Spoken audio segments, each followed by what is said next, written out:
and they total about $38.7 million. Those revenues are slightly higher than the revised fiscal year 19-20 revenues that we saw just a couple slides ago.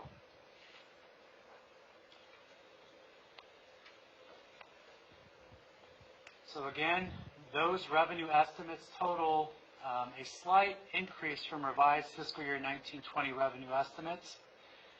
These refined revenues reflect our best estimates that are rooted in year-to-date actuals, discussions with the management team, and also projections from HDL, our sales tax consultant.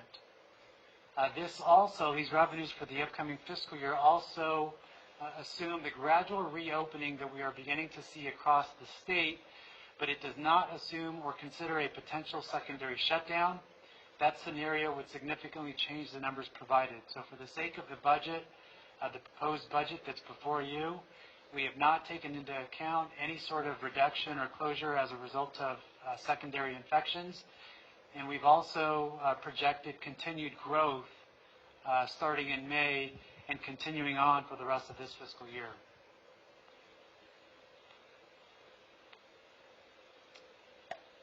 Prior to COVID-19, the management team was taking an aggressive approach to align expenditures with revenues projected for fiscal year 2020-2021 and presented to the mayor and the city council in the financial model presentation on January 28, 2020. This model, which specifically stated that any change in the local economy would create a different fiscal reality, was soon outdated given the financial consequences of COVID-19.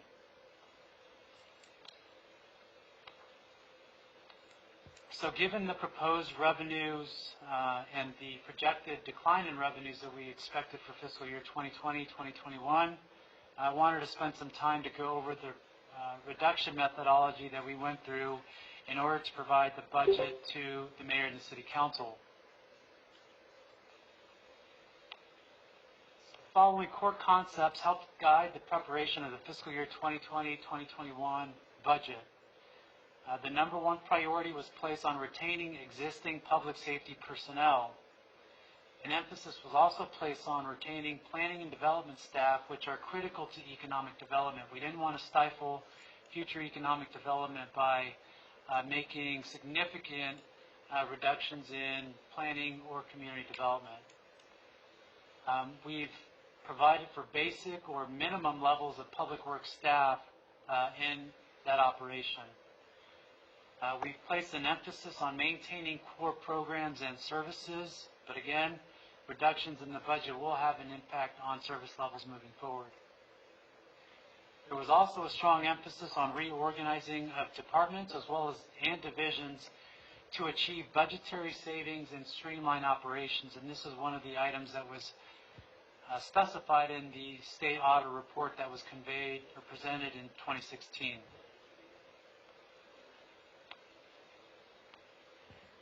The proposed budget does not include the use of its emergency reserve to fund ongoing expenditures. If our revenues do not come in as expected, the council should expect additional strategies to align expenditures with revenues, including future additional reductions. And the use of one-time revenues is not proposed, as this past practice has led to the city's current fiscal condition. And I should specify that general fund reserves are not being utilized in terms of general fund operations. Measure U, which is also a general fund, we are utilizing an allocation of Measure U fund balance to minimize the potential reductions in public safety moving forward.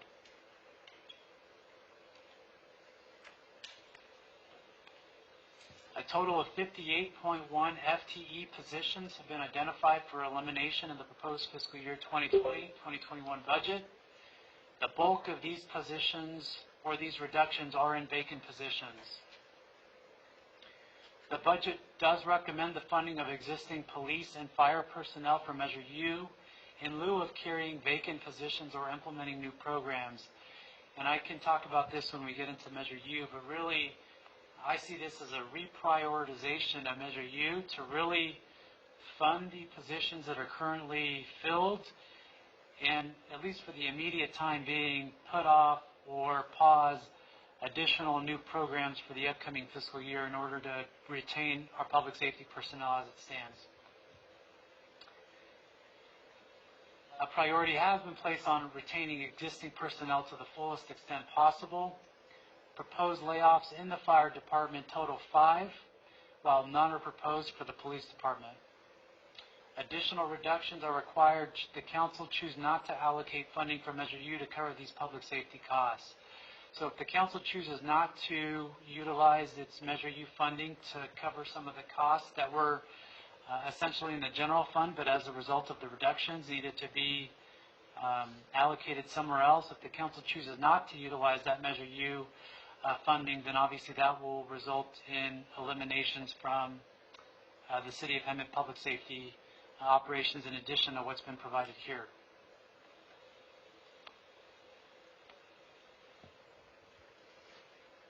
So now we'd like to spend some time on the proposed fiscal year 2020-2021 general fund expenditures. And again, Measure U has been excluded from this discussion.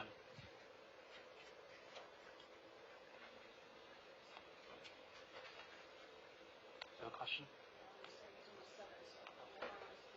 So Mayor, if you'd like me to stop now, I can certainly do that. Yeah, that'd be a good stopping point. So we will recess this study session, and council would like to chime in. Great. We'll resume at 7.